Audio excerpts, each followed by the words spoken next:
पश्यन्नात्मनि मायया बहिर्भूतं यथा निद्रया साक्षात् कुरुते प्रबोधसमये स्वात्मानमेवाद्वयं तस्मै श्रीगुरुमूर्तये नमः इदं श्रीदक्षिणामूर्तये।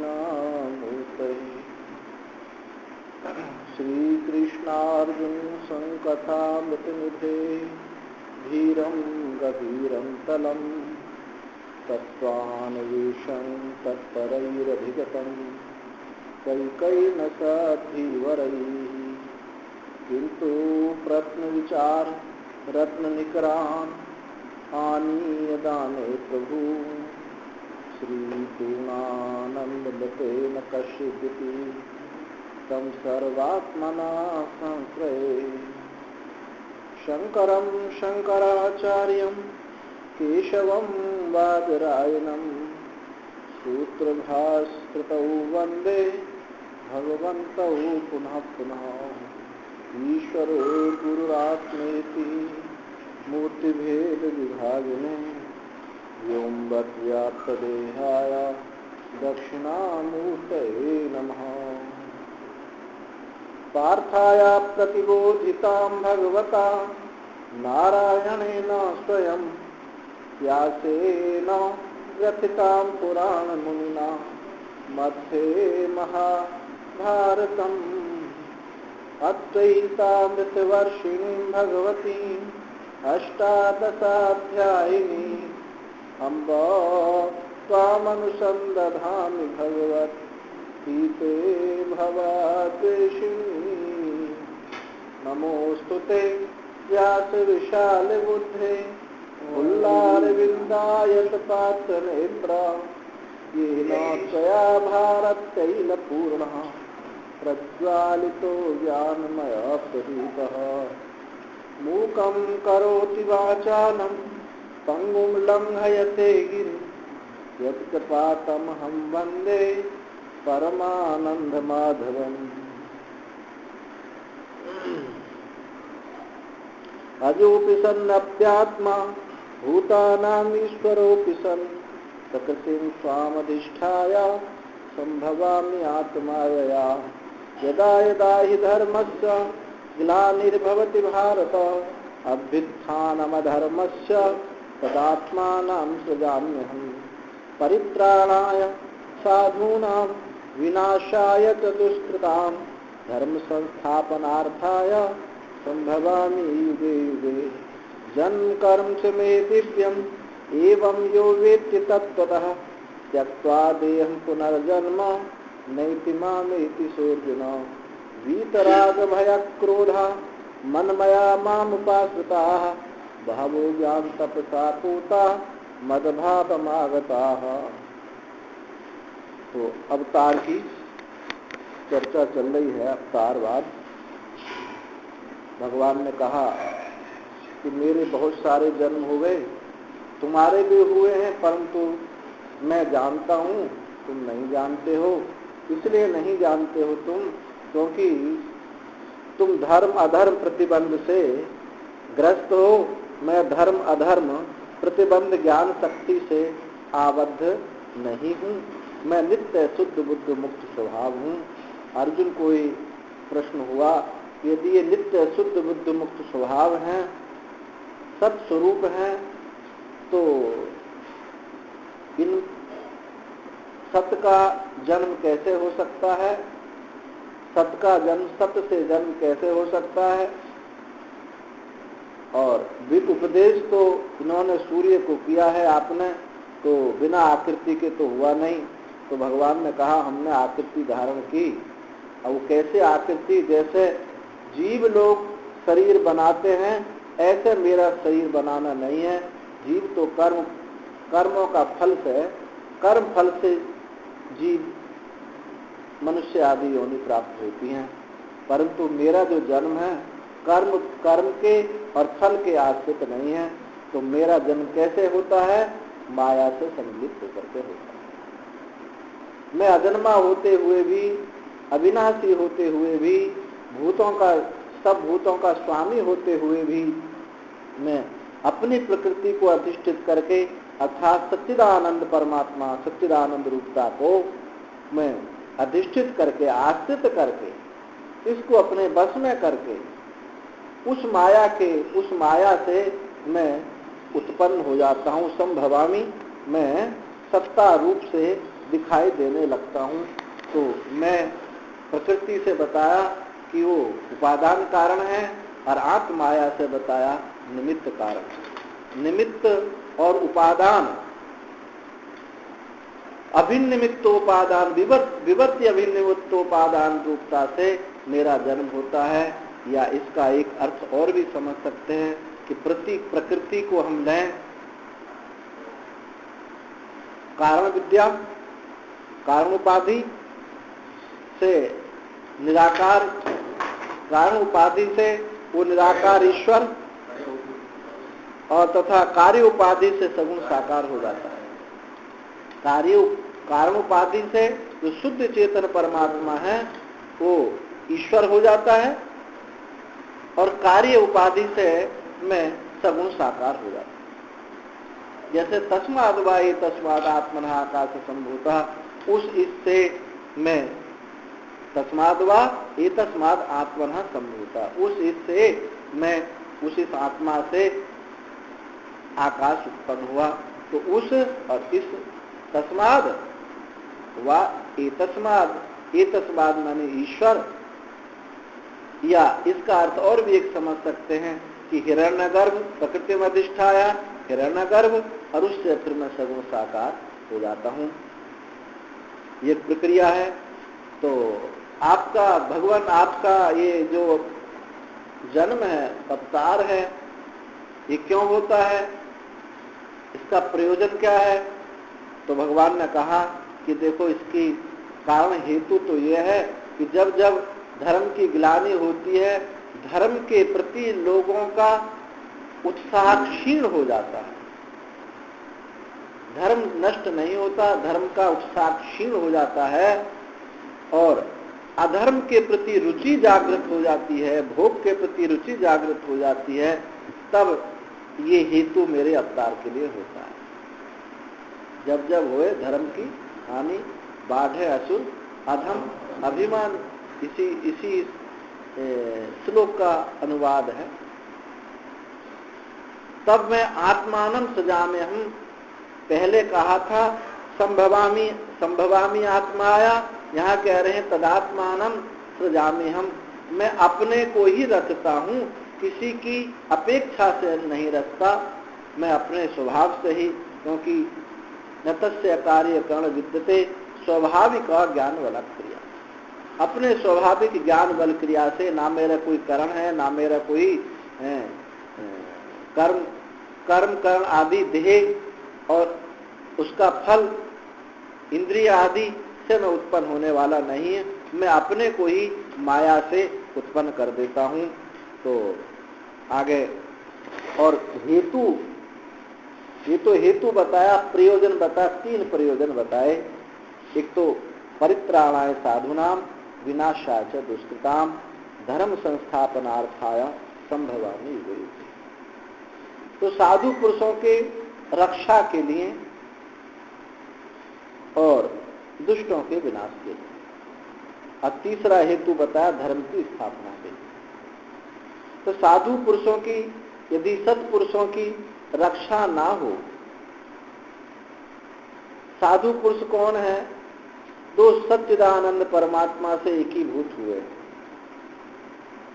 अथवा सच्चिदानंद परमात्मा की तरफ अग्रसर हो रहे हैं, उसके लिए प्रयास कर रहे हैं, जानने के लिए, पाने के लिए प्रयास कर रहे हैं, जिनके जीवन में धर्म है, सच्चरित्रता है, ईमानदारी है, निवृत्ति है, भोग की प्रवृत्ति नहीं, उनका जो प्रवृत्ति है वो भी भोग के लिए है। जब हमारे चित्त में निवृत्ति का बीज होता है तो प्रवृत्ति क्षीण होने लगती है। आज यही हो रहा है कि निवृत्ति का बीज ही हम पैदा नहीं होने दे रहे। इस त्याग का बीज, ज्ञान का बीज पैदा ही नहीं होने दे रहे, जिससे प्रवृत्ति हमारी कटती नहीं है।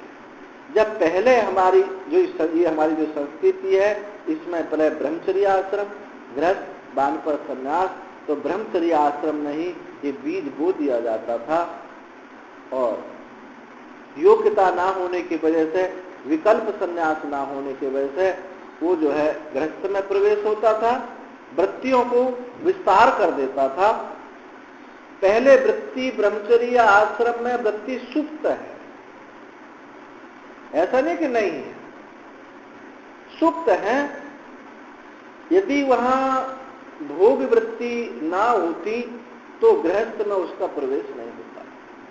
जैसे ब्रह्मा जी ने सनकादिक को उत्पन्न किया, उनसे कहा कि तुम सृष्टि का रचना करो, सृष्टि कार्य को आगे बढ़ाओ, तो सनकादिक ने कह दिया कि हमारे बस के नहीं बता, ये हम नहीं कर पाए।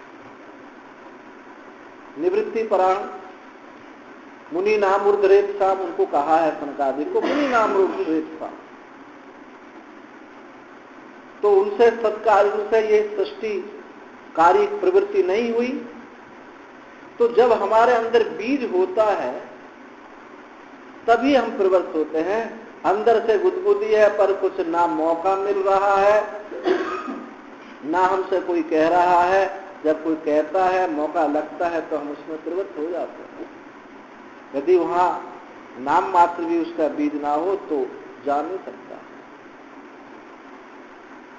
सुखदेव जी को कहाँ गृहस्थ आश्रम में प्रवेश नहीं हो पाया।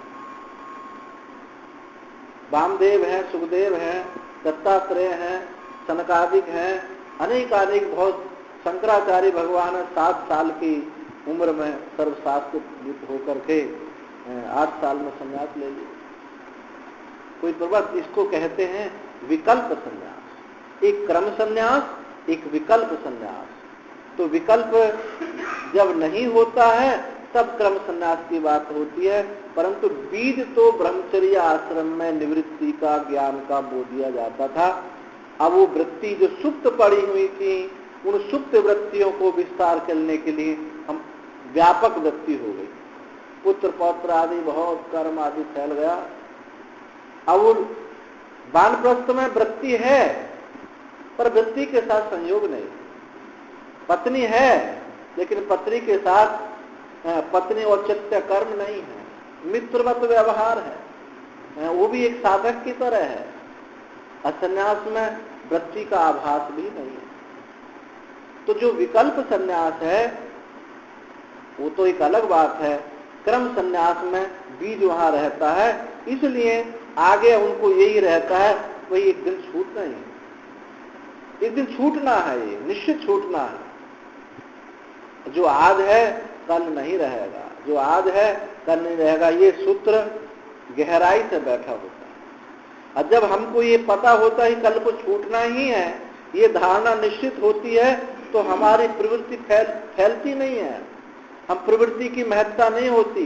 देखो, प्रवृत्ति हो जाए कोई बात नहीं, लेकिन प्रवृत्ति हमको समेटना भी तो आना चाहिए, फैलाना तो आए, फैला खोल कर फैला दें सब जगह, लेकिन इकट्ठा करना ना आवे तो फिर वो तो एक मूर्खता है। आज यही हो रहा है, हमको फैला तो रहे हैं, एक के बाद इच्छा से इच्छा, अनेक इच्छा से इच्छा लिए हो रही हैं। आवश्यकता में नहीं बैठ रहे, इच्छाओं में बैठ रहे हैं, और इच्छा को ही हम आवश्यकता बता रहे हैं। आवश्यकता उसको कहते हैं भाई जिसके बिना जीवन चले नहीं, पर जिसके बिना जीवन चल सकता है, वो जिसके बिना जीवन चल सकता है उसको तो आप इच्छा ही सकते। इसलिए इच्छाओं की सड़क बहुत लंबी है, उसकी कोई नाप नहीं सकता, अनंत है। इसलिए जब समझदार लोग जो हैं, साधु पुरुष, सतपुरुष जो हैं, वो आवश्यकता की गलियों से निकल के गंतव्य पर पहुंच जाते हैं, इच्छा की सड़क को छोड़ देते हैं।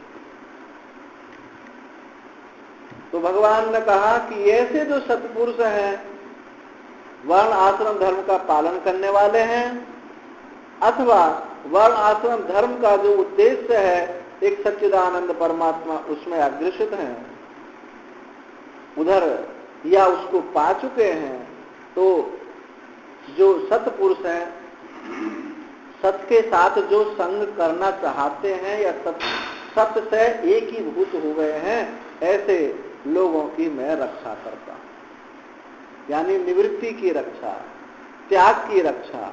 यदि त्याग नहीं है तो प्रवृत्ति को कोई दिशा नहीं है, किधर दौड़ जाए कुछ कह नहीं सकता।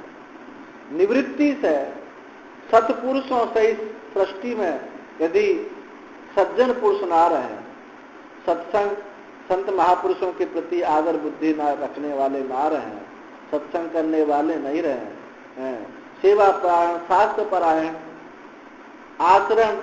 आचरण की शुद्धि परायणता वाले लोग ना रहे, सब भोगी हो जाने, तो भोग की इतनी प्रवृत्ति बढ़ जाएगी, इतना भोग बन जाएगा कि आदमी एक दूसरे को जीने नहीं देगा। नोच नोच कर खाने लगेंगे, लूट लूट के खाने लगेंगे, जहां मौका लगेगा सब कुछ वहां होने लगेगा। ऐसा होता है जब भोगी जहां भोगी प्रवृत्ति, हिंसा प्रवृत्ति ज्यादा लोग होते हैं, वहां सत्पुरुष लोग रह नहीं पाते, भागना पड़ता है, किसी न किसी प्रकार से भगा देते हैं, और वो आपस में भी नोच खोच कर खाते रहते हैं। ये प्रवृत्ति को जो हमको दिशा मिलती है, प्रवृत्ति में हमको जो प्रवृत्ति से एक जो मार्ग हमको मिलता है, वो निवृत्ति से ही मिलता है। यदि निवृत्ति प्रवृत्ति में ना हो, निवृत्ति प्रवृत्ति में ना हो तो प्रवृत्ति की कोई दिशा नहीं है। एक संत सुनाते थे, तो मित्र नाव में यात्रा कर रहे थे, दो मित्र नाव में यात्रा कर रहे थे, तो अब एक तो हम जैसे फटकड़ थे, उनके पास न पैसा धेला कुछ रखते ही नहीं थे। एक मित्र थे, अपना काम धाम करते थे, तो नाविक को किराया देना है, उसने अपने पैसे और अपने मित्र के दोनों के किराया निकाल के दे दिए, और किराया निकाल के दे दिए, बोले समझे यदि पैसा ना होता तो कैसे जाते। हंसी मजाक करते हैं, देखो पैसा ना होता तो कैसे जाते। तो उसने कहा देखो ये भोग से, ग्रहण से काम नहीं चला, त्याग से काम। यदि जेब से ना निकालते तो नहीं जाते हैं, जेब में तुम रखे रहते तो नहीं जाते। इसलिए उस प्रवृत्ति को त्याग से बल मिला, निवृत्ति से मिला। तुमने त्याग किया तो तुमको ये होगा। तो बोले कमाते नहीं तो आते कैसे। उसने कहा हमारे पास थे इसलिए हमने दे दिए, अरे हम कमाते नहीं तो कैसे आते, कैसे फिर कौन देता। तो बोले जैसे मेरे दिए ऐसे तुम्हारे भी कोई देता है, जैसे मेरे किसी ने तुमने दिए ऐसे तुम्हारे भी कोई देता। यानी त्याग की महत्ता है। जब इस संस्कृति में भोग की महत्ता बढ़ी है तभी अशांति पैदा हुई। त्याग में शांति है, प्रेम है, भोग में हिंसा है, हिंसा है, व्यभिचार है, बेमनस्ता है, द्वेष है, राग है। इस त्याग जो कुछ भी चलता है सब त्याग के बल पर चलता है। एक हमारे महाराज जी से किसी ने पूछा, महाराज जी आप सन्यासी सब सन्यासी हो जाए तो सृष्टि कैसे चलेगी, सब सन्यासी हो जाए। तो पहले तो महाराज जी ने कहा तुम इसकी सृष्टि की चिंता छोड़ दो, ब्रह्मा जी करेंगे, इनका काम है। बोले ब्रह्मा जी भी सन्यासी हो जाए तो कैसे चलेगा काम। तो बोले जिस दिन जिसके सबके जीवन में त्याग वृत्ति आ जाएगी, ये सन्यास वृत्ति जिसके जीवन में आ जाएगी, भोग वृत्ति समाप्त हो जाएगी। भोग वृत्ति समाप्त उसके जब हो जाएगी तो नदियों में दूध की धारा बहेगी। क्योंकि हम भोग से ही तो ज्यादा इसको नष्ट कर रहे हैं। फल जो है ये बड़ी सुंदर सुंदर मिठाई पेड़ों पर लगने लगेंगे, ऐसे दिव्य फलाने लगेंगे। ये पृथ्वी, मृत्यु लोक की पृथ्वी, ये स्वर्ग बन जाएगी, ब्रह्मलोक बन जाएगी। भोग के कारण ये मृत्यु लोक है, यदि भोग ना तो ये ब्रह्मलोक ही है। त्याग की ये महिमा। हम अपने को जब सीमित करते हैं, भोग के कारण करते हैं, त्यागी है, ईमानदारी है, सीना खोल कर सर्वत्र चला जाता है, लेकिन भोगी को चिंता रहती है। यदि भोग के पीछे त्याग का बल नहीं है तो भोग तो वो साक्षात नरक है। तो उन्हीं को सत्पुरुष कहा है जिनके जीवन में त्याग है या त्याग की तरफ अग्रसर हो रहे हैं। तो भगवान कहते उनकी रक्षा के लिए, उनकी रक्षा के लिए मैं प्रकट होता हूं। मैं भोगियों की रक्षा के लिए प्रकट नहीं होता, वो तो अपने कर्म का फल भोग कर स्वयं मरेंगे। उनका वो तो उनकी रक्षा के लिए नहीं होता। अच्छा, तो आप भोगियों की रक्षा के लिए प्रकट नहीं होते? आपने तो कहा मैं दुष्टों की रक्षा, दुष्टों का त्राण करने के लिए होता हूं। तो बोले इसमें भी एक पहेली है, मैं मुझसे किसी का हित होता ही नहीं। परमात्मा का स्वरूप है, भगवान का स्वरूप है, उनका करुणा उनका स्वरूप है, करुणा निधान, अपरित्याग लक्षणा करुणा। करुणा जो कभी छूटती नहीं है वो ही भगवान। देखो ब्रह्म में कोई करुणा वर्णा नहीं होती है। जब कारुण्यता ब्रह्म में कारुण्यता होता तभी उसको अवतार कहते हैं। तो ये जो श्री कृष्ण है, राम है, श्री कृष्ण, ये कारुण्य ब्रह्म है। ब्रह्म कारुण्यता को प्राप्त हो गया है तभी अवतरित है। अब जो नहीं तो वो तो शुद्ध है, बुद्ध मुक्त है, असंग है, उसने तो कोई दृश्य, कोई जिज्ञासु साधक आदि को देखा ही नहीं है। ये कारुण्यता के कारण ही ब्रह्म जो है ये ईश्वर और अवतारता को प्राप्त हुआ। तो करुणा उनका, भगवान का अपरित्याग लक्षणा जो कभी छूटती नहीं है, ये उनका स्वभाव है। कोमलता, कोमल चित्त अति दीन दयालु, कारण बिन रघुनाथ कृपालु। बिना किसी हेतु के करुणा है। दया में तो कुछ परिच्छिन्नता हो भी सकती है, व्यक्ति विशेष के प्रति हो सकती है, लेकिन करुणा तो समष्टि को लेकर के।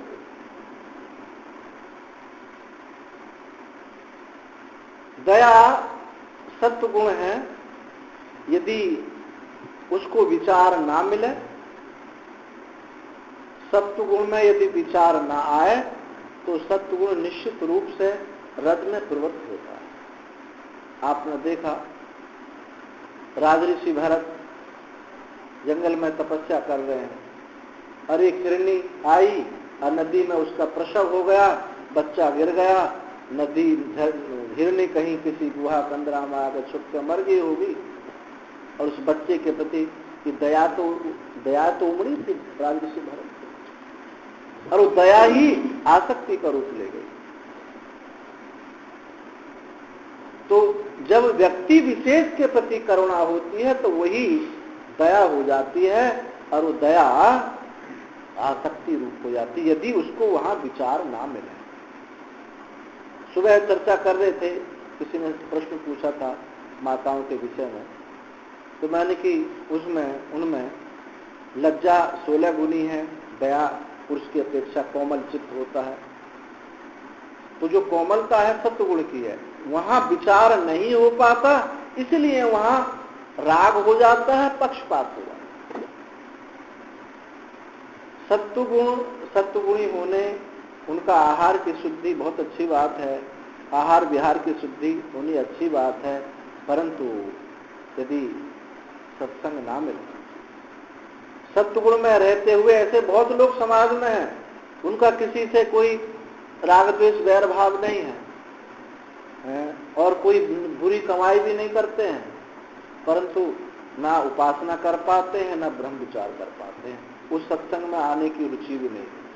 सत्संग बहुत अच्छे हैं, ज्यादा उनका व्यवहार अच्छा मिलेगा, लेकिन सत्संग सुनने से खतरा आ जाता है। क्यों? यदि ऐसे लोगों को सात्विक प्रवृत्ति होते हुए भी यदि ये सत्संग का वहां बीज उनको मिले, ज्ञान का बीज मिले, तो बहुत जल्दी आगे बढ़ सकते हैं। अब उनको ऐसा मौका ही नहीं लगता। तो सत्व गुण होना बहुत अच्छी बात है, परंतु वहां सत्संग अलग बात है। जो हमारे ऋण बताए हैं, देव ऋण, पितृ ऋण, ऋषि ऋण है, ये ऋषि ऋण यही है कि हमको नित्य प्रति अपना स्वाध्याय है, संत महापुरुषों का सानिध्य, सत्संग करना चाहिए। ये हमारे जीवन का अंग है, जैसे और हमारे अंग है जीवन के, संतान उत्पत्ति करना, उनका पालन करना है, धन कमाना, जैसे ही जीवन के अंग हो रहे हैं, ये उसको जैसे महत्ता देते इसको भी महत्ता देनी चाहिए। ये भी उतना ही है, उससे बढ़कर है। बल्कि जिन्होंने इसको ज्यादा बढ़कर के माना है वो आगे बढ़ गए, और जिन्होंने छोटा माना है, भले ईमानदारी से धन कमाया है, तो भी उनकी कोई ज्यादा स्थिति उच्च नहीं। तो सत्पुरुष, हम केवल बुद्धि के बल पर सत्पुरुष नहीं हो जाते, आचरण में भी हमको है कि हम अच्छी बात कह दें, अच्छी बात सुने तो हम सत्पुरुष हो जाए, नहीं, आचरण होती, आचरण में भी ये बात आनी चाहिए। श्रुति भगवती ने कहा, ना विरतो दुष्चरिता, ना शांतो न समाहिता, ना शांत मानसो वापी प्रज्ञानेनम वापी। जिनका जो अपने दुष्चरित्र को छोड़े नहीं है, ना विरतो दुष्चरिता, ना न समाहिता, जिन्होंने इतनी अपने जीवन को मशीन बना रखा है, बस सुबह उठे, अब जल्दी तो कोई उठता नहीं, 7-8 बजे से पहले उठते नहीं है लोग, ऐसी धारणा बना ली है। तो बस उठे, मंजन वंजन किया, फिर दौड़ भाग, पूरे दिन दौड़ भाग, जैसे नदी में पत्ता बह रहा है, उसको पता नहीं है मैं कौन हूं, कहां जा रहा हूं, ऐसे ही जीवन मनुष्य का मशीन हो गया, ठहराव नहीं है। क्यों नहीं है? आपने ऋषि ऋण को महत्ता नहीं दी। यदि ऋषि ऋण को महत्ता दी होती तो ये मशीन जीवन नहीं होती। तो जीवन के जो पहलू हैं, अंग हैं, यदि एक भी अंग हमारे जीवन से जाता है तो हम परमात्मा की तरफ बढ़ नहीं सकते। इसलिए धर्म को कहा था निष्क्रिय सत्वम धर्मत्वम, इतना ही नहीं, अभ्युदय निष्क्रिय सत्वम धर्मत्वम, अभ्युदय और मोक्ष की, जो मोक्ष का भी जिससे रास्ता खुले। ये जो संसार का भोग का मार्ग है, इसी में, इसी गुहा में भी एक सुरंग गई है मोक्ष की तरफ। हम उस सुरंग की तरफ को ध्यान नहीं देते तो गुहा कंदरा तक ही बने रहते। वहीं एक उस परमात्मा की प्राप्ति के लिए यदि ये निर्व्यवहार हो जाए, सुषुप्ति में किसी को बोध हो सकता है? गहरी निद्रा में किसी को बोध नहीं होता, क्योंकि वहां व्यवहार नहीं है। यहाँ व्यवहार है, यहाँ व्यवहार है, इसलिए मोक्ष का रास्ता खुल जाता है। जैसे किसी आदमी को गले में फांसी का फंदा लटका के कुआं में लटका दो, हाथ नहीं बांधो उसके, क्योंकि जब फांसी लगाई जाती तो हाथ भी बांध दिए जाते। उसके हाथ ना बांधे जाए, कुआं में लटकाया जाए, तो हाथों का सहारा लेकर के वो कुआं से बाहर निकल भी सकता। यदि सहारा ना ले, इस सत्संग रूपी सुरंग का सहारा ना ले, तो मर जाएगा। तो यही हो रहा है, सत्संग रूपी गुहा का सुरंग का सहारा नहीं लेते, इसलिए जीवन मशीन होकर के यहीं समाप्त होने वाला। तो परित्राण, ऐसे भगवान कहते हैं, ऐसे संतों की, ऐसे सत्पुरुषों की जिन्होंने अपने आचरण को बनाया है, अंतःकरण को समाहित किया, न शांत मानसो वापी प्रज्ञान एवं न वापनुयात। इसमें तीन, श्रुति में 3 शब्द एक जैसे हैं। ना विरतो दुष्चरिता, ना शांत, ना समाहित, ना शांत मानस। अब एक जैसे शब्द हैं लेकिन तीनों के अर्थ अलग अलग हैं। एक ऐसे हैं जिनमें कामना नहीं, एक तो शांत वो है कि जिनमें कामना नहीं, एक ऐसे हैं कि कामना तो नहीं है लेकिन चित्त हिलता रहता है, चित्त हिलता रहता है, मनोराज्य होते रहता है, यानी कोई प्रबल कामना नहीं है ऐसा मानो, क्योंकि कामना का अत्यंत अभाव हो जाए तो समाधि हो जाए, तो वहां चित्त हिलता रहता है।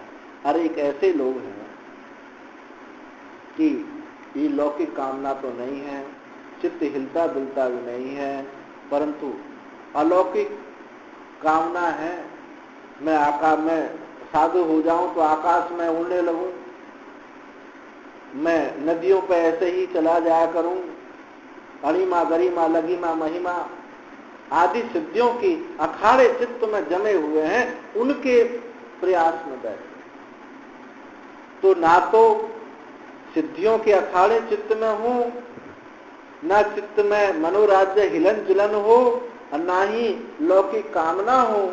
ऐसा जो चित्त है और आचरण जिसका शुद्ध है, बुद्धि उसकी प्रबल होती है, शुद्ध होती है, पवित्र होती है, एकाग्र होती है, तीक्ष्ण होती है, वो उस परमात्मा को प्राप्त करते हैं। ये सत्पुरुषों का लक्ष्य है। श्रीमद् भागवत में ऋषभ देव जी अपने पुत्रों को उपदेश दे, उन्होंने कहा महत्सेवाम द्वार माहुर्विमुक्ति तमो द्वारम योषितम संगी संगम विमन्नवः प्रशवः। उन्होंने बताया कि जो महापुरुषों की सेवा है ये तो मोक्ष का द्वार है, और तमो द्वारम योषितम संगी संगम, और जो तम का द्वार है, नरक का द्वार है, वो स्त्री के संग का संगी, स्त्री का संग नहीं, स्त्री के संग को बुरा नहीं कहा है, स्त्री के संग का संगी, जो निरंतर वही चिंतन करता है, जो निरंतर वही चिंतन करता है उसका संग वर्जित है। स्त्री का संग, स्त्री के संग करने वाला, स्त्री का संग करना इतना दोष युक्त नहीं जितना स्त्री के संग का संगी का दोष होता है, वो है। तो फिर कौन है? तमो द्वारम योषितम संग संगः विमन्नवः प्रशांत सुहृदः साधु। साधु कौन है? जो विमन्नव है, क्रोध से रहित, क्रोध से जो रहित हैं, प्रशांत हैं, सुहृद हैं, जो उपकार के बदले उपकार नहीं चाहते, उपकार के बदले उपकार नहीं चाहते हैं, क्रोध से रहित हैं, प्रशांत हैं, प्रकृष्ट रूप से शांत हैं, वो है साधु। तो ये उन साधुओं की रक्षा के लिए, क्योंकि जैसे जैसे उनकी वृद्धि होगी तो धर्म की वृद्धि होगी। गुरु नानक के पास ऐसे बहुत लोग थे, दुष्ट लोग भी थे। तो जो दुष्ट थे उन्होंने कहा कि तुम इसी गांव में सब बने रहो, सब शांति से रहो। और जो सत्पुरुष थे उनको कहा जाओ, तुमको यहाँ कोई जगह नहीं है, तुम उधर चले जाओ, उधर चले जाओ, सब जगह चले जाओ, यहाँ कोई जगह नहीं मिलने वाली तुम। एक सज्जन ने पूछा, महाराज जो सज्जन पुरुष हैं, सत्पुरुष हैं, अच्छे, उनको तो आप भगा रहे हो, और जो दुष्ट लोग हैं उनको इकट्ठे कर रहे हो यहाँ। तो बोले सत्पुरुष जहां जहां फैल जाएंगे अपनी किरणें फैला देंगे, ये सबको अच्छा कर देंगे। अरे ये दुष्ट यदि सर्वत्र फैलेंगे पाखंडी, तो सबको ऐसे ही बना देंगे, सब भोग देंगे, हिंसा देंगे, ये व्यभिचार देंगे। इसलिए संत महात्मा लोग विचरण करते थे, एक गांव में रुकते नहीं थे। ऐसा नहीं था कि गुरु गांव का कोई लोग भगाता था उनको, ऐसा नहीं। इसीलिए जहां जहां वो भिक्षाटन के वैसे भ्रमण करते थे, इस तरह से जगह जगह सत्पुरुष के जाने से वहां उनके प्रचार प्रसार होता था। तो ऐसे सत्पुरुषों की रक्षा के लिए भगवान ने कहा कि मेरे लिए मैं किसी का हित तो कर ही नहीं सकता, ये मेरी कमजोरी है।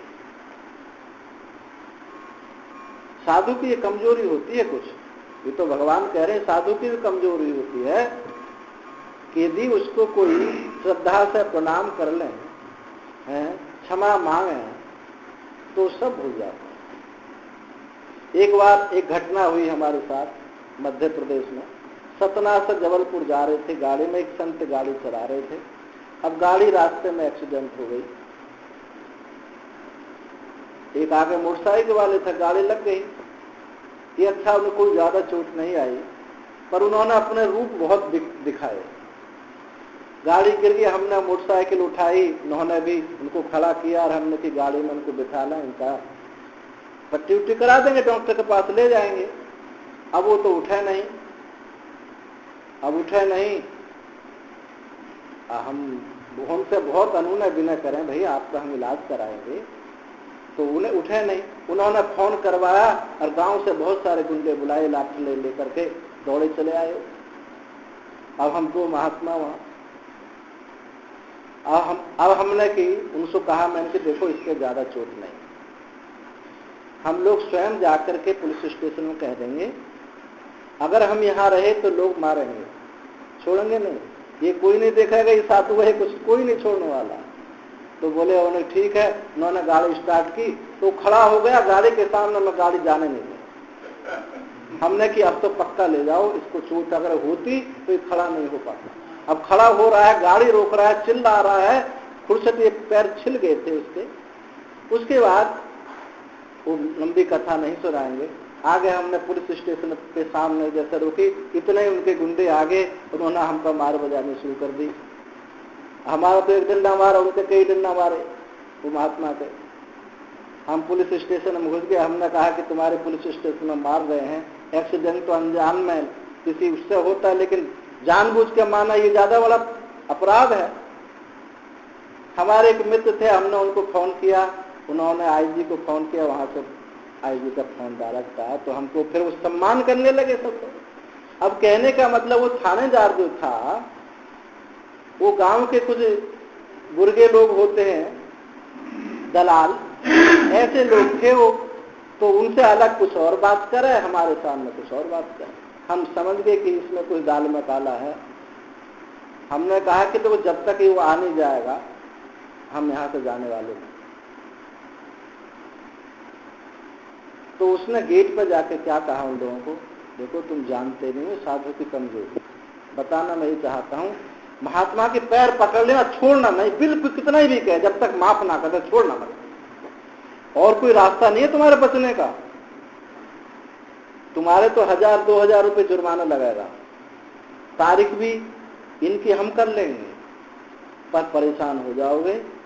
और महात्मा हम जानते हैं, संत लोग ये ऐसे बनावटी लोग नहीं है, किसी कारण ऐसा हो गया है तुम इनके चरण पकड़ लो, छोड़ना मत, बस और कोई उपचार नहीं।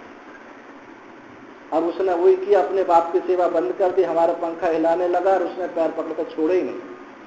हम बहुत उठामे लेकिन उठा नहीं हो। अब हम उठामे और उठे नहीं, 20 मिनट हो गए उठे ही नहीं। वो तो सिखाया हुआ भेजा था।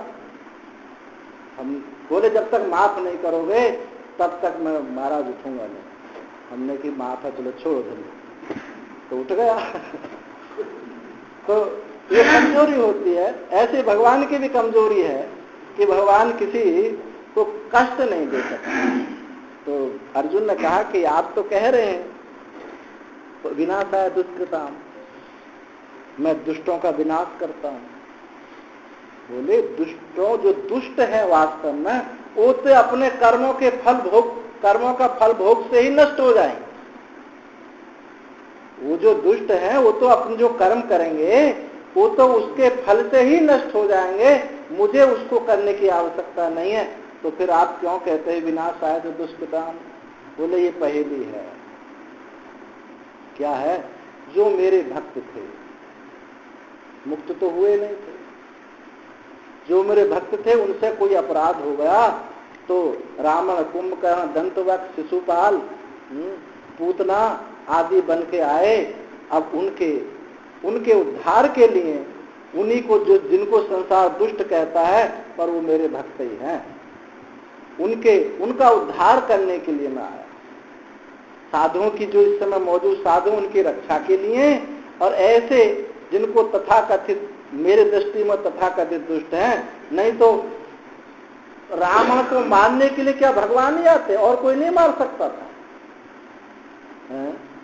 कंस को मारने के लिए कि और कोई नहीं हो सकता, सृष्टि में एक से एक बलवान होता है, मुझे ही आना पड़ता। अरे मैं तो अपने भक्त के कल्याण के लिए आया। परित्राण विनाशाय च दुष्कृताम, वो ऐसे जो दुष्ट हैं, जिनको दुष्ट कहते हैं, वो मेरे भक्त ही हैं, और उन भक्तों के कल्याण के लिए मैं आपको रहूंगा। अच्छा, दो हेतु हो गए, दो हेतु नहीं, क्या प्रयोजन। अब तीसरा, धर्म की स्थापना के लिए। अब धर्म की स्थापना भगवान ने की। अब धर्म क्या है? धर्म शाश्वत धर्म, व्यावहारिक धर्म, आपद धर्म या विशेष धर्म। जो शाश्वत धर्म है वो तो परमात्मा का ही नाम, जैसे कि नहीं सुविज्ञेय मनुरेश धर्म, नचिकेता को यमराज ने कहा नहीं सुविज्ञेय मनुरेश धर्म। ये जो धर्म है, आत्म तत्व जो है, ये बहुत, गीता में भी कहा मतगत क्या है, मम साधर्म मागता, मेरी साधर्मता को, मेरी धर्मता को तो प्राप्त हो जा, मेरी धर्मता को तो प्राप्त हो जा। तो धर्म शब्द जो है परमात्मा के लिए भी प्रयोग हुआ है। और साधन धर्म जो है, साधन धर्म में भी दो विभाजन है, एक सार्वभौम धर्म है, एक व्यवहारिक धर्म है। इस प्रकार धर्म की चार बात बताई। एक तो शाश्वत धर्म, जैसे हम विचार करते हैं विश्व तेजस प्राज्ञ, ऐसे ही जो चतुर्थ तुरीय है, ये तो है शाश्वत धर्म। और सार्वभौम धर्म क्या है? जो सबके लिए है, किसी जाति, मजहब, फिरका आदि की जहां कोई दाल नहीं गलती, सत्य सब चाहते हैं। हिंदू चाहेगा, मुस्लिम चाहे, ईसाई चाहेगा, चोर भी ईमानदारी चाहे कि मैं दुनिया को सताऊं, मैं दुनिया की चोरी करूं, पर ये नहीं चाहता कि कोई मेरी चोरी कर ले। मेरे प्रति कोई असत का, झूठ का व्यवहार करे, झूठ बोलने वाला भी नहीं चाहता। तो धर्म, मनु जी महाराज ने कहा, धर्म के 10 लक्षण बताए।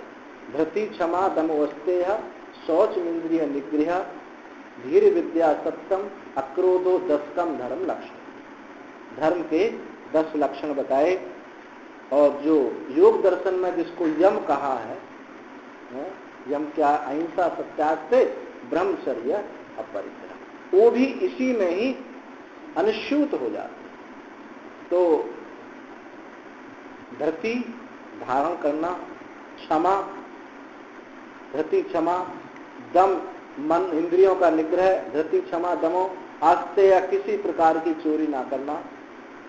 चोरी क्या है? कि दूसरे के अस्तित्व को ले लेना। कि ये नहीं कि पैसा, सोना, चांदी चुराने का नाम चोरी है। जो दूसरा जिसका अपना अस्तित्व रखता हो, उसको लेने का नाम ही चोरी है। धृति, क्षमा, दमो, अस्तेय, और पवित्रता, बाहर भीतर की पवित्रता, और इंद्रियों का निग्रह, और धीर। धीर कौन है?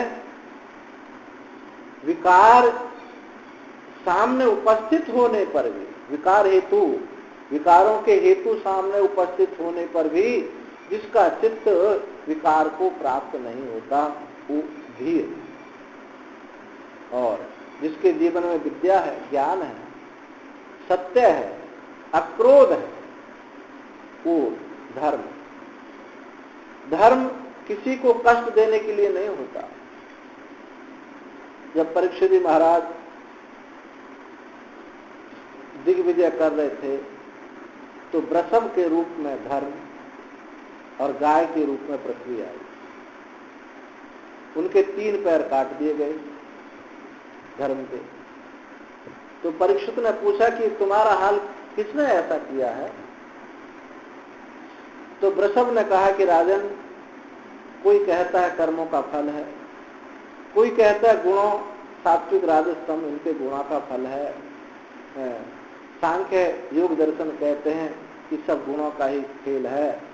मीमांसक कहते हैं कि सब कर्म का ही खेल है, पाप पुण्य का खेल है। ऐसे अनेक हेतु बता दिए। ये नहीं कहा कि कलयुग ने मेरे पैर काटे। तो राजा ने कहा कि निश्चित ये जो भाषा है ये धर्म की है। निश्चित रूप से तुम धर्म हो वृषभ के रूप में। धर्म किसी को कष्ट नहीं देता। तो ये ऐसे जो सत्पुरुष हैं, क्षमा दमोस्त दुष्कृताम धर्म संस्थापनाया, और जो सार्वभौम धर्म, इसको सार्वभौम धर्म कहा, या ऐसे सरल भाषा में ऐसे समझे, क्योंकि धर्म, उपासना, कर्म आदि सब सच्चिदानंद परमात्मा का ही, परमात्मा की प्राप्ति के लिए ही अंग उपांग है। परमात्मा का स्वरूप है सत्य चित आनंद एक अद्वितीय। तो सत्य से 2 पॉजिटिव 16 कलाएं निकली। सत्य चित आनंद, सत्य से 4, चित्त से 4, आनंद से 4 और 4 जो है अद्वितीयता। 16 कलाएं धर्म की हैं। तो सबसे 4 कलाएं कौन से निकली कि जियो और जीने दो, स्वयं मरो मत, दूसरों को मत मारो। सत्य से निकली। चित्त से स्वयं ज्ञान के प्रकाश में रहो, दूसरों को ज्ञान के प्रकाश में ले जाओ। मूर्ख मत बनो, दूसरों को मूर्ख मत बनाओ। आनंद से स्वयं सुखी रहो, दूसरों को सुख दो। स्वयं दुखी मत रहो, दूसरों को दुख मत दो। अद्वितीयता से स्वयं मिलकर रहो, दूसरों को भी मिलाओ। फूटो मत, दूसरों में फूट मत डालो। ये जो अभी मैंने सार्वभौम धर्म मनु जी महाराज ने जो कहा, धृति क्षमा दमोस्त है, ये वही, ये 16 कला के रूप में वही बात बताई। ये सार्वभौम धर्म है। शाश्वत धर्म तो परमात्मा हो गया शुद्ध, और जो सार्वभौम धर्म है ये उस परमात्मा की प्राप्ति के लिए साधन है। अब जब धर्म इतना ही है, इसमें कहीं अर्चा विग्रह की पूजा नहीं है, कहीं वैदिक कर्म की कोई, अग्निहोत्र आदि कर्म की कोई चर्चा नहीं है, तो क्या धर्म यही है? जितना वेदों में कर्म कांड भरा है, उपासना आदि सब क्या व्यर्थ है? तो बोले नहीं, विशेष एक व्यावहारिक धर्म और है। अर्चा विग्रह की आदि की पूजा, श्राद्ध पिंडदान इत्यादि जो करना है, जो हमारे वैदिक कर्म है इत्यादि सब, ये व्यवहारिक धर्म है। और ये व्यवहारिक धर्म हमको सार्वभौम धर्म में प्रवेश कराए। यदि व्यवहारिक धर्म से हमारे जीवन में सार्वभौम धर्म नहीं आते हैं, तो व्यवहारिक धर्म हम ठीक से नहीं चल रहे। पूरे जीवन मंदिर में घंटा हिलाते रहे, अग्निहोत्र करते रहे, गायत्री संध्या वंदन आदि करते रहे, लेकिन चित्त में संवेदनता नहीं आई। दूसरों को देख करके हमारा हृदय दुखित नहीं होता है, बल्कि प्रफुल्लित होता है, तो ये हमारा व्यवहारिक जीवन में कोई न्यूनता है। संवेदनशीलता ही वैराग्य को जन्म देती है।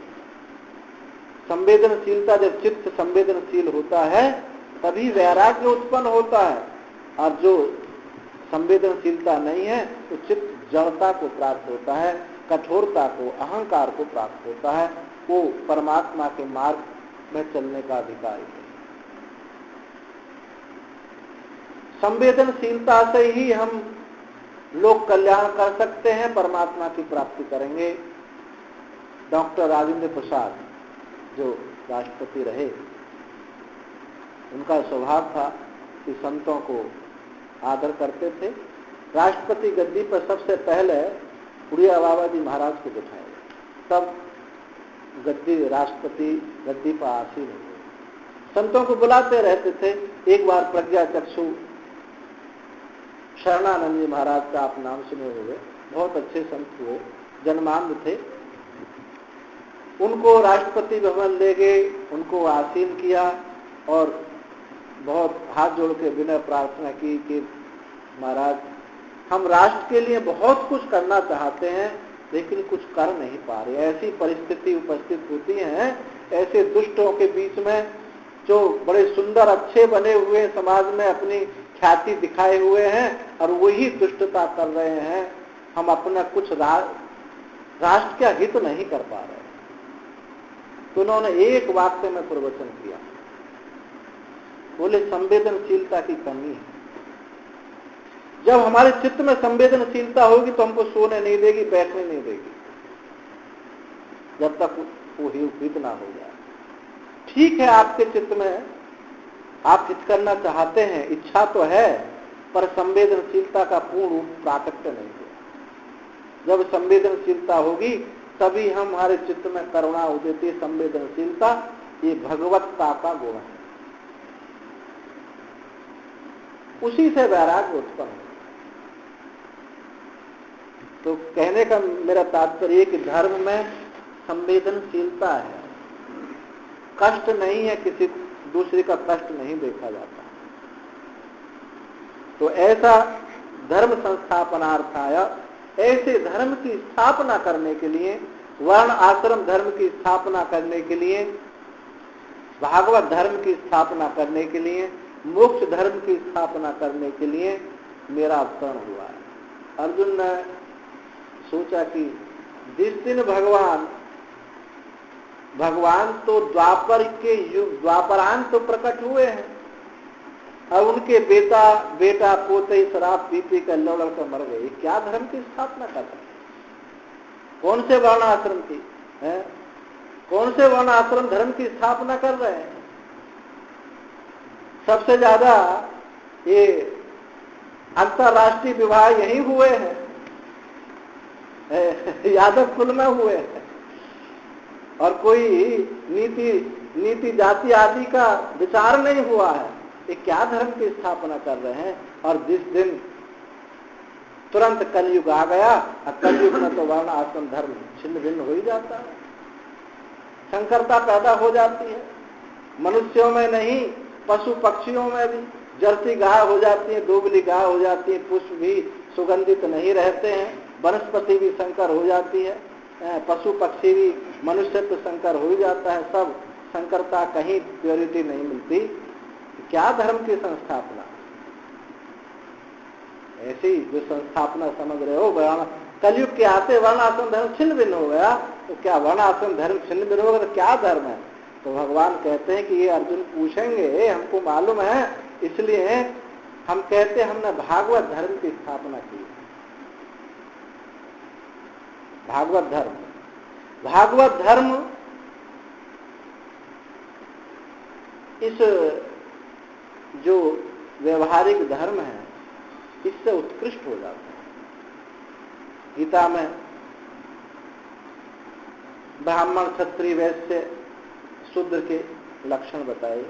समो दमस तपः शौचम शांति आर्जनेव च ज्ञान विज्ञान आस्तिक्यम ब्रह्म कर्म स्वभावजम, ये ब्राह्मण का लक्षण बताया। समा इंद्रियों का, मन का निग्रह, मन की शांति, इंद्रियों का निग्रह। समा दमस तपा तप, शौच बाहर भीतर की पवित्रता। समा दमस तपा शौचम, और शांति, क्षमा, सरलता। ज्ञान विज्ञान आस्तिक्यम, ज्ञान विज्ञान में आस्तिकता, ये ब्राह्मण के स्वभावज कर्म बताए। इनमें कहीं लक्षण ऐसा नहीं बताया कि यज्ञ करो, कराओ, दान लेओ, दान देओ, विद्या पढ़ो, पढ़ाओ, जो ब्राह्मण का लक्षण है, 6 जो लक्षण है नहीं बताए। यही भागवत धर्म किया। गीता में जो बताया ये भागवत धर्म है। और ये भागवत धर्म इससे उत्कृष्ट हो जाता है। इसलिए उत्कृष्ट हो जाता है क्योंकि परमात्मा के ज्यादा सन्निकट हो जाता है। हम उस धर्म का निषेध नहीं कर रहे हैं, ऐसा मत समझ लेना कि हम उसको काट रहे हैं, ये नहीं कह रहे, उत्कृष्टता बता रहे हैं। तो बोले वो धर्म जो हम मानते हैं कि कलयुग में वो धर्म चलने वाला नहीं, क्योंकि इतनी गलती वहां होंगी। यहाँ सीधा सीधा धर्म ये होगा, भागवत धर्म क्या, मेरा नाम का गुणगान हो, सर्वत्र जो है श्री कृष्ण राधा कृष्ण राम कृष्ण जब होता रहे, मेरी लीलाओं का, लीला धाम गुणों का रूप माधुरी लीला माधुरी का चिंतन हो, क्योंकि कली काल में नाम, भगवान के नाम लीला गुण और नाम से ही यही आधार इनके उद्धार का होगा। इसलिए हमने धर्म को थोड़ा देश काल परिस्थिति देख करके दिशा मोड़ दी, दिशा मोड़ दी। नहीं तो ये सब जरूर कहते कि भगवान ने कौन से वर्ण धर्म आश्रम की स्थापना की, सारा तो भ्रष्ट हो गया, सारे अंतरराष्ट्रीय विवाह हो रहे हैं। एक अछूत की कन्या से विवाह के तो सरकार 5-5 लाख रुपए देगी, तो बहुत प्रबलता दी जा रही है। कहाँ धर्म की स्थापना हो रही है, यज्ञ यागादि कहाँ हो रहे हैं, सब यज्ञ, वेद मंत्रों का ज्ञान नहीं है, वेद मंत्रों की बात छोड़ो, संध्या वंदन नहीं है, गायत्री उपासना, यज्ञोपवीत नहीं है, मुख्य बात तो वो है। तो कहाँ धर्म की स्थापना होगी। जिस दिन से भगवान धराधाम से गए उसी दिन से कलिकाल एकदम भगवान के समय ही मौजूद हो गए थे, तो कहाँ धर्म की स्थापना होगी। तो भगवान ने कहा कि मेरे भागवत धर्म की स्थापना होगी। मैंने गीता में जो उपदेश किया भागवत धर्म का, उस धर्म की स्थापना में करके जा रहा, नाम का आलम्बन लेकर के भवसागर से पार हो जाए। बहुत बड़े बड़े यज्ञ आगे करने की जरूरत नहीं है, सामग्री साकल्य दूषित हो गए हैं, मंत्रों में संकरता आ गई है, कर्ता यज्ञ के करने वाले नहीं है, पुरोहित आचार्य नहीं है, वो यज्ञ नहीं हो सकता। इसलिए मन का निग्रह करो, दम का निग्रह करो, मेरे नाम रूप लीला का गुणधाम का चिंतन, यही भागवत धर्म की जगह जगह कथा होंगी। ये भागवत धर्म की स्थापना के लिए मैं प्रकट हुआ हूँ। यज्ञ आगादि तो द्वापर त्रेता में हो रहे हैं, लेकिन अर्चा विग्रह की पूजा उपासना आदि श्री कृष्ण के बाद ही उनकी लीला गुणधाम का चिंतन शुरू हुआ। तो क्योंकि कली काल में ऐसे लोग ज्यादा होंगे, क्योंकि देह में आबद्ध हैं, तो उनको देहवान ईश्वर ही चाहिए, उनको निर्धर्मक निर्विशेष ईश्वर नहीं चाहिए। ऐसे धर्म की स्थापना होगी। तो भगवान ने परिधर्म संस्थापनार्थाया संभवामि युगे युगे, और ऐसा नहीं मैं युग युग में प्रकट होता हूँ। युग युग में समय समय पर जब जब भक्त की मांग होगी तभी तभी मैं प्रकट हो जाऊं।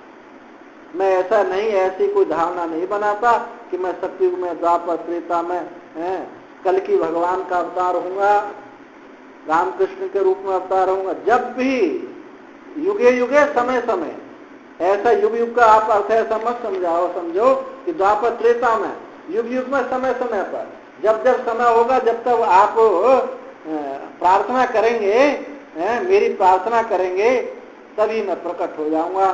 कभी जो है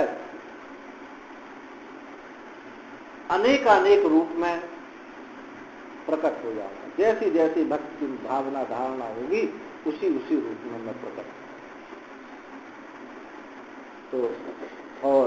तो अर्जुन ने कहा कि अगर आप प्रकट हो भी जाओगे धर्म की स्थापना, तो हमारा तो समस्त शास्त्रों का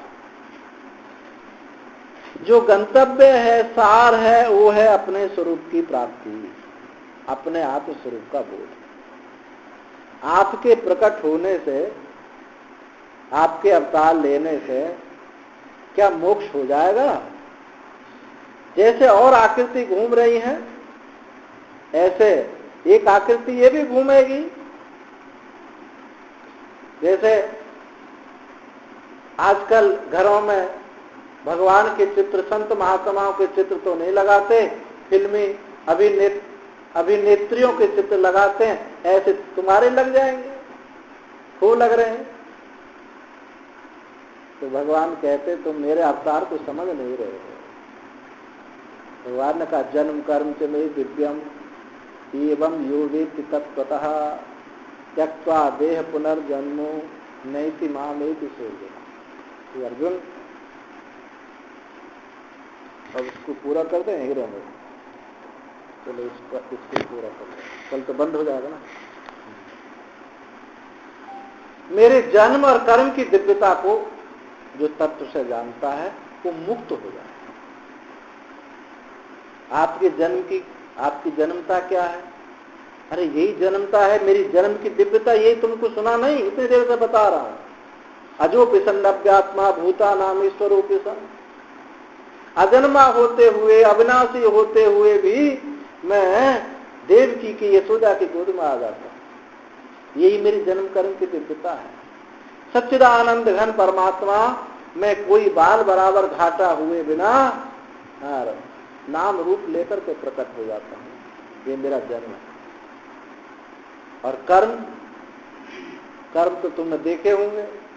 7 साल की उम्र में मैंने गिरिराज को उठा दिया, वो भी कनिष्ठ का उंगली पर।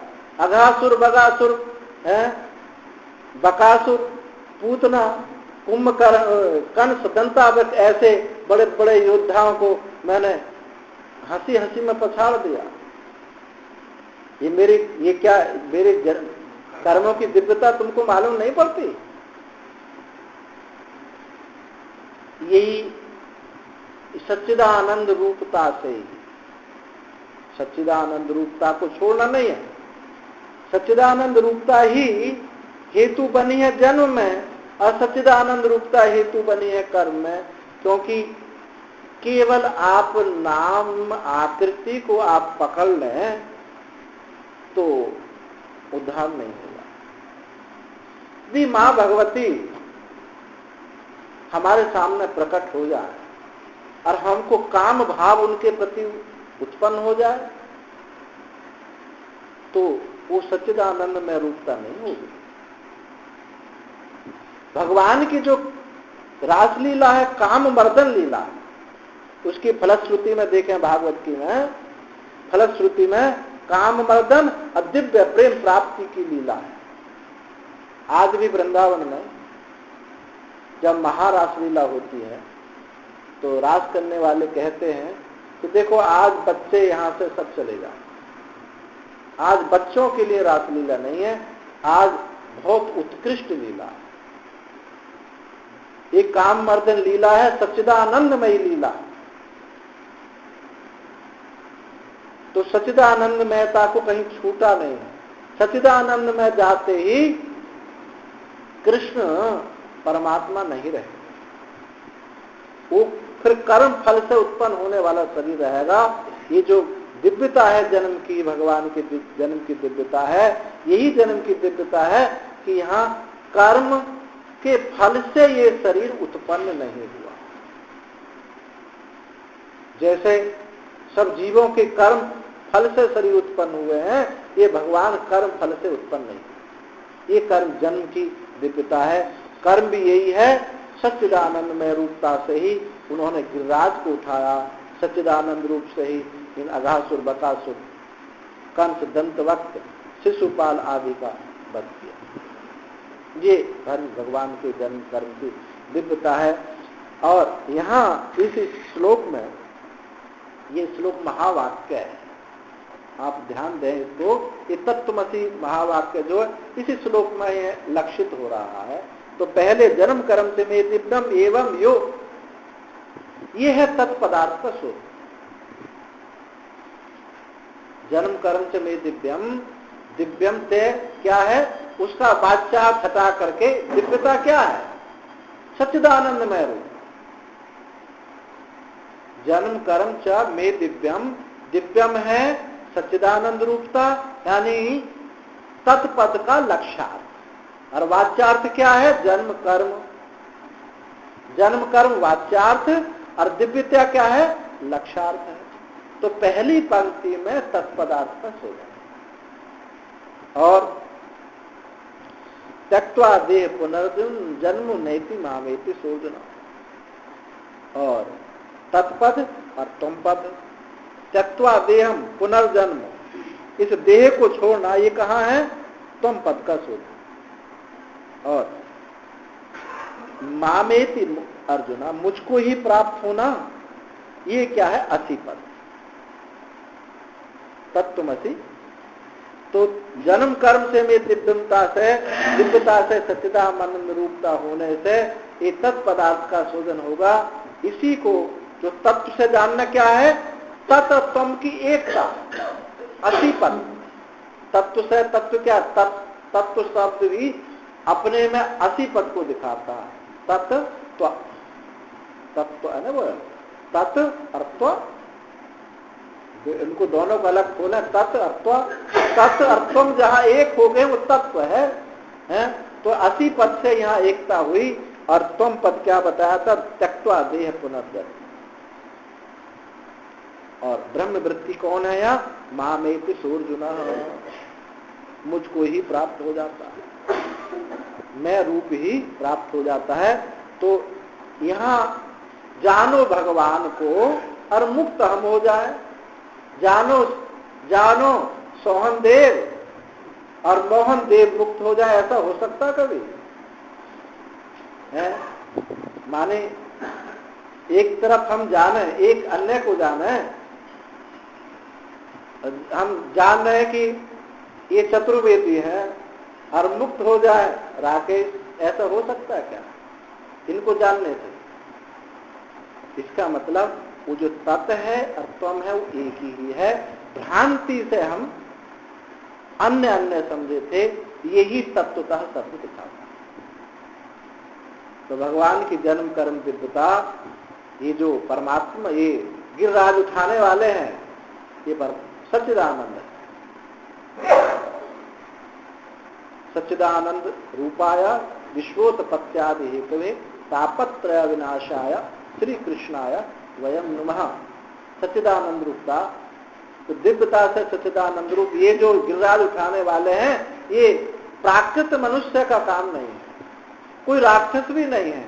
ये रावण ने कैलाश उठा दिया, ये रावण भी नहीं है, क्योंकि वो बलशाली ही है, तो छोटों के प्रति दया नहीं है। ये तो गोपियों के साथ खेलने लगते हैं, ग्वाल वालों के साथ खेलने लगते हैं। रावण के जीवन में कभी दिखाई दिया कि छोटे बच्चों के साथ खेलते हुए? ये समस्त ब्रह्मांड को उठा लेते। तो सच्चिदानंद में रूपता, ये सच्चिदानंद रूप है, यही ब्रह्म है। ये क्या है? तत्पद का शोधन। ब्रह्म है, परोक्ष ज्ञान कहो या तत्पदार्थ का शोधन कहो। तो दिव्यता शब्द से परमात्मा, दिव्यता से सच्चिदानंद रूपता हुई और नाम जन्म कर्म आदि से उनका वाच्यार्थ हुआ, तो शुद्ध होगा दिव्य। वो दिव्यता क्या है? वो दिव्यता इस देह को छोड़ करके, मैं अपने आवरणों को छोड़ करके मैं दिव्यता से एक हो जाता हूं। यही परमात्मा की प्राप्ति है। तो इस वाक्य में यहाँ एकत्व को, परमात्मा के स्वरूप का बोध हो गया।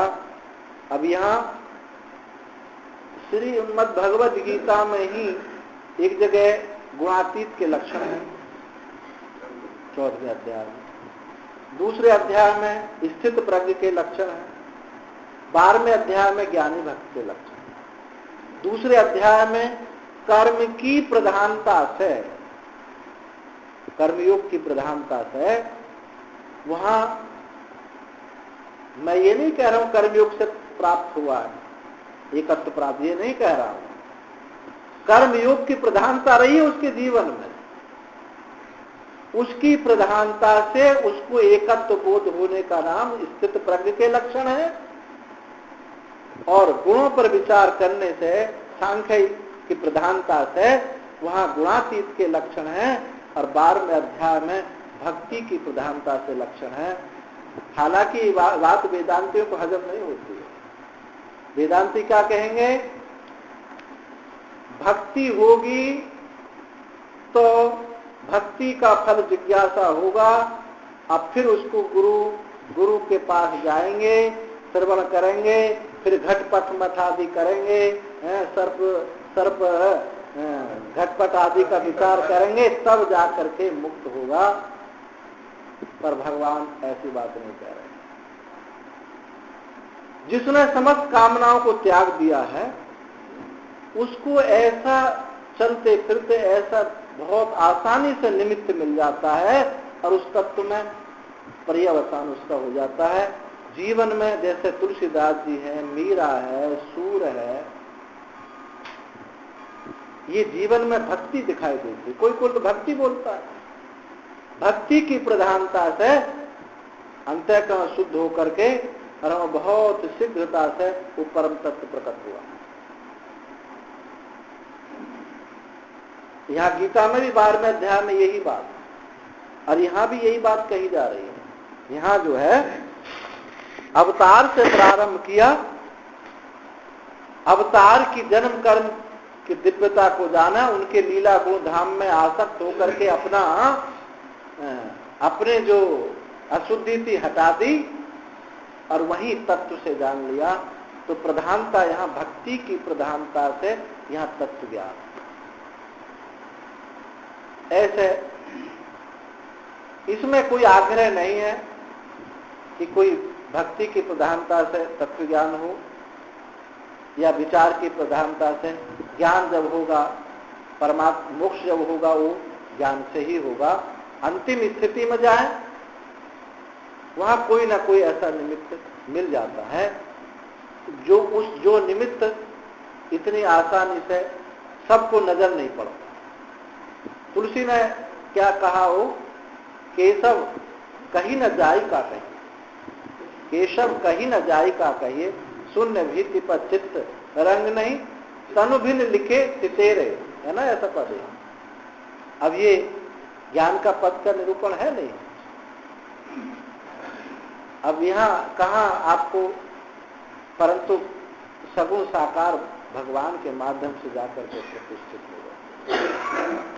अब आगे जब मौका लगा प्रारंभ करेंगे तो जन्म कर्म से मेतितम नैति महामेति सूर्जना, वो मुझको ही प्राप्त हो जाता है, मुक्त हो जाता है। अवतार को यदि तत्व से जान ले, अवतार को तत्व से नहीं जानता है, उनको एक मनुष्य बुद्धि रखता है कि मनुष्य है, ये तो केवल जसोदा देवकी का बेटा है, ये परमात्मा हो ही नहीं सकता, ऐसी जिनकी धारणा है वो तत्व से उसको नहीं जानता। ओम पूर्णमदः पूर्णमिदं पूर्णात् पूर्णमुदच्यते पूर्णस्य पूर्णमादाय पूर्णमेवावशिष्यते। ओम शांति शांति।